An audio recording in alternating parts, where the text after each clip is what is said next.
Good evening everybody.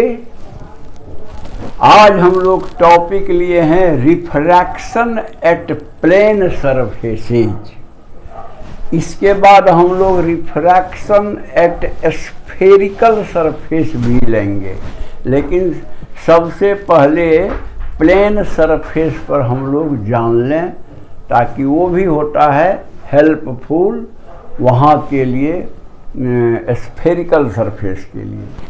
तो मान लीजिए कि ये एक इंटरफेस है।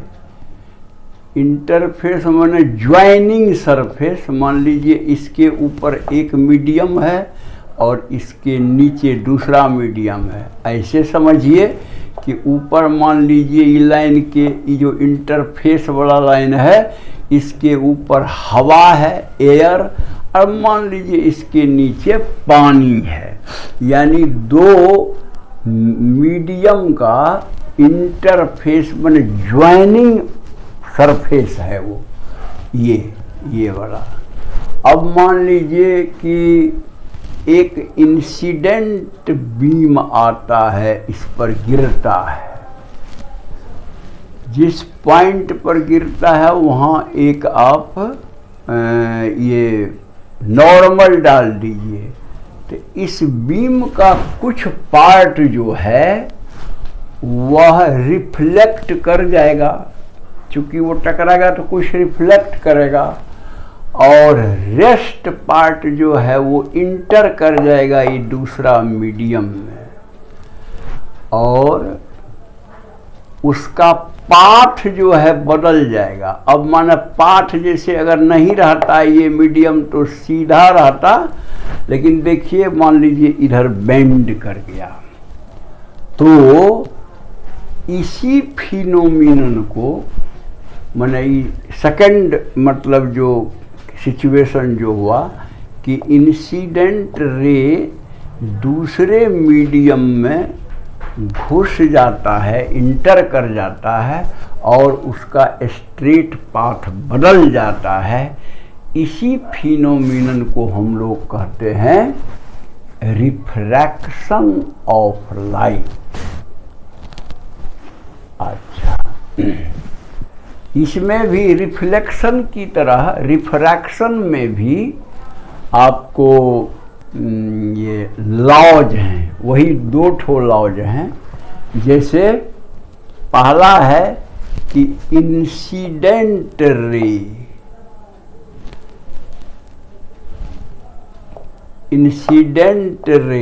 रिफ्रैक्टेड रे एंड नॉर्मल, ये डॉटेड लाइन द्वारा जो दिखा गया, normal at the point of incidence lie in a plane. जैसे कि ये रिफ्लेक्शन में भी यही बात हुआ करता था, वही बात यहाँ भी है। और दूसरा है क्या कि ratio of sine of angle of incidence, मतलब sine i to the sine of angle of refraction यानी साइन आर, वो कांस्टेंट होता है। यानी sine i by sine r equal to N2 by N1 होता है। ये थोड़ा मार्क कीजिए, I तो U मीडियम में है लेकिन R इस मीडियम में है, लेकिन sine I by sine R जो होता है वो N2 बाय N1 होता है, N1 बाय N2 नहीं होता है, N2 बाय N1। और N2 बाय N1 को इस तरह भी हम लिख सकते हैं N21। तो N21 को कहते क्या हैं? तो इसको कहते हैं refractive index of medium 2 with respect to medium 1, N21। अगर वो N12 दें तो refractive index of medium 1 with respect to medium 2, ऐसे बोलना पड़ेगा। अच्छा, अब एक चीज देखिए, मैंने तो इधर झुका दिया है, ये रास्ता ऐसे जाता था, सीधा वाला उससे झुक गया है। इसका क्या कंडीशन है? कंडीशन ये है कि यदि n2 बड़ा है n1 से, ठीक से समझिए, यदि n2 बड़ा है n1 से, तब जो है दूसरा मीडियम में रिफ्रैक्टेड रे नॉर्मल की तरह झुक जाएगा, नॉर्मल की ओर झुक जाएगा, यानी I से R एंगल छोटा हो जाएगा। लेकिन यदि n2 छोटा है n1 से, तब मतलब जो ये नॉर्मल से दूर भागेगा, यानी उस केस में I जो है छोटा हो जाएगा R से। इस पॉइंट को ठीक से समझिए। किधर ऑल्सो कॉल्ड, ठीक से देखिए, हियर n माने refractive index is also called optical density. n का नाम, n तो रिफ्रैक्टिव इंडेक्स अभी हम लोग बोले, उसका नाम ऑप्टिकल डेंसिटी जैसा नहीं है, कुछ हद तक है लेकिन सब केस के लिए नहीं है। इसका ये मतलब हुआ कि यदि मास डेंसिटी ज़्यादा है तो कोई ज़रूरी नहीं है कि ऑप्टिकल डेंसिटी भी ज़्यादा होगा।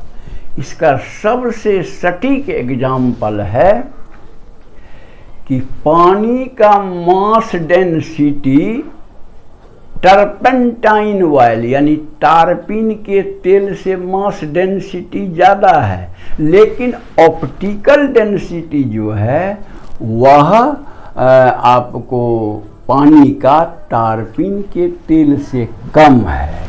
इसीलिए कहा जाता है कि आप मास डेंसिटी को आंख मूंद के ऑप्टिकल डेंसिटी टाइप का मत समझिए। अच्छा, अब एक चीज और देख लीजिए, n21 को 1/n12 लिखा जा सकता है, माने सब्सक्रिप्ट उलट जाएगा। n21 है तो 1/ हो जाएगा n12, ये बराबर होगा n21 = 1/n12।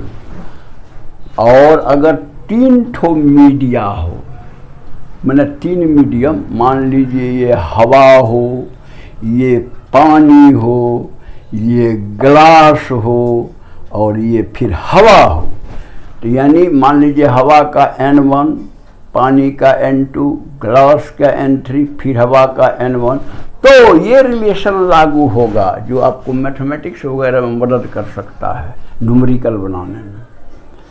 n12 into n23 into n31 = 1। देखिए सीक्वेंस में है 1 2 2 3 3 1, उसको अगर मल्टीप्लाई तीनों को कर दीजिएगा तो वो 1 के इक्वल होगा। अच्छा, अब हम लोग बात करेंगे रिफ्रैक्टिव इंडेक्स के बारे में। हाँ, तो रिफ्रैक्टिव इंडेक्स के बारे में हम लोग थोड़ा उसको डिफाइन करें। सबसे पहले एब्सोल्यूट रिफ्रैक्टिव इंडेक्स क्या है? कहता है कि the absolute refractive index of a medium is defined as, किसी मीडियम का एब्सोल्यूट रिफ्रैक्टिव इंडेक्स का डिफिनीशन है। मान लीजिए refractive index, absolute refractive index n है, ये इक्वल टू होगा velocity of light in the vacuum divided by velocity of light in the medium.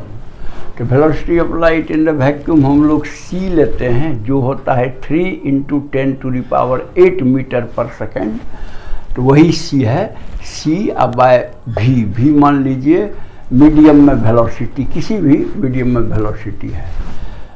तो अब अगर दो मीडियम हो जिसमें एक का इंडेक्स रिफ्रैक्टिव इंडेक्स N1 हो और दूसरे का रिफ्रैक्टिव इंडेक्स N2 हो, उनका कॉरस्पॉन्डिंग वेलोसिटी माने N1 वाले का V1 हो और N2 वाले का V2 हो, तब ऊपर वाला फार्मूला से हम लिख सकते हैं N1 equal to C/V1 and N2 equal to C/V2।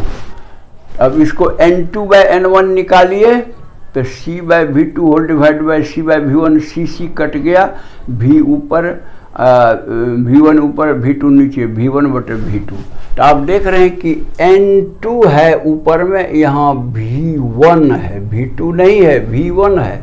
इसका मतलब velocity is inversely proportional to 1/, inversely proportional to n, यानी velocity is proportional to 1/n या इन्वर्सली प्रोपोर्शनल टू n कह सकते हैं। इसका मतलब है कि जिस ये मीडियम का n ज़्यादा होगा, यानी वो डेंस ऑप्टिकल डेंसिटी ज़्यादा होगा, उसमें लाइट का वेलोसिटी कम होगा। n ज़्यादा तो भी कम, n कम तो भी ज़्यादा। यही कारण था कि हम लोग जो अभी डिस्कशन किए थे ऊपर में कि वैक्यूम से लाइट जो आता है, मान लीजिए पानी में, तो वो मुड़ जाता है ये नॉर्मल की तरफ, क्योंकि वेलोसिटी जो है पानी में लाइट का कम हो जाता है वैक्यूम से, इसीलिए वह नॉर्मल की ओर मुड़ जाता है। तब स्नेल्स लॉ जो हम लोग सेकेंड लॉ जो है ऊपर में, उसको स्नेल्स लॉ कहते हैं। तो स्नेल्स लॉ को हम लोग लिख सकते हैं sin I/sin R equal to 1, N2/N1 को हम लोग फिर से लिख सकते हैं इस ढंग से, sin I/sin R equal to N2/N1 equal to V1/V2, यहाँ से जो हम लोगों ने निकाला है। तो ये रहा फाइनल शेप रिफ्रैक्टिव इंडेक्स और रिफ्रैक्शन नियम का जो है। तो मैं समझता हूँ कि अगर आप लोगों को पसंद है तो लाइक कर दीजिएगा, जो नहीं सब्सक्राइब किए हैं वो सब्सक्राइब करके बेल बजा दीजिएगा, ताकि आपको मेरा वीडियो जाते रहेगा और आप बढ़िया से स्टडी करिए। और दूसरे लोगों को भी मदद करना चाहते हैं तो आप व्हाट्सएप वगैरह से उसको भेज दीजिए और वो भी अपना स्टडी करेगा। That's all, thank you.